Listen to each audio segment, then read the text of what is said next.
4ാമത്തെ വർഷം കേരളത്തിന്റെ ചരിത്രത്തിൽ ജെഇയിൽ ഒരു പ്ലാറ്റ്ഫോമും നേടാത്ത റിസൾട്ടിലേക്കാണ് സൈലം എത്തിയിട്ടുള്ളത്. കേരളത്തിലെ ആദ്യത്തെ സിംഗിൾ ഡിജിറ്റ് റാങ്കിലേക്ക് ഞങ്ങൾ എത്തിയിരിക്കുകയാണ്.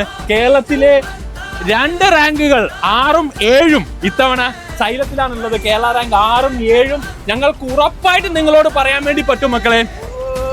അതായത് ഒരു മാർക്ക് ക്രൈറ്റീരിയം ഇല്ലാത്ത കുട്ടികളെ എടുത്തിട്ടാണ് കേരള റാങ്ക് 6ഉം 7ലേക്കും 4ാമത്തെ വർഷം. ഞങ്ങൾ 4 വർഷം കൊണ്ട് ചെയ്യെങ്കിൽ 50 വർഷം കൊണ്ട് എന്തൊക്കെ ചെയ്യാമെന്ന് ഞങ്ങൾക്ക് എന്ത് ചെയ്യാം ഞങ്ങൾക്കറിയാം. അപ്പം അത്രയും വർഷം കൊണ്ട് ഞങ്ങൾ ഒരു മാർക്ക് ക്രൈറ്റീരിയം ഇല്ലാതെ കുട്ടികളെ ഇവിടെ എത്തിച്ചിട്ടുണ്ടെങ്കിൽ ഡെഫിനറ്റ്ലി ഞങ്ങൾക്ക് ഇതിനേക്കാളൊക്കെ ടോപ്പിലേക്ക് എത്താൻ വേണ്ടി പറ്റും. അടുത്ത വർഷം ഈ വരുന്ന അഡ്വാൻസ് എക്സാം ആയിക്കോട്ടെ, അടുത്ത വർഷത്തെ റിസൾട്ട് ആയിക്കോട്ടെ, നിങ്ങൾ കണ്ടോളൂ, സൈലത്തിന്റെ യാത്ര ഞങ്ങൾ തുടങ്ങിയിട്ടേ ഉള്ളൂ. അതിനൊക്കെ മുകളിലേക്ക് ഞങ്ങൾ എത്തുമെന്ന കാര്യത്തിൽ ഒരു സംശയമില്ല.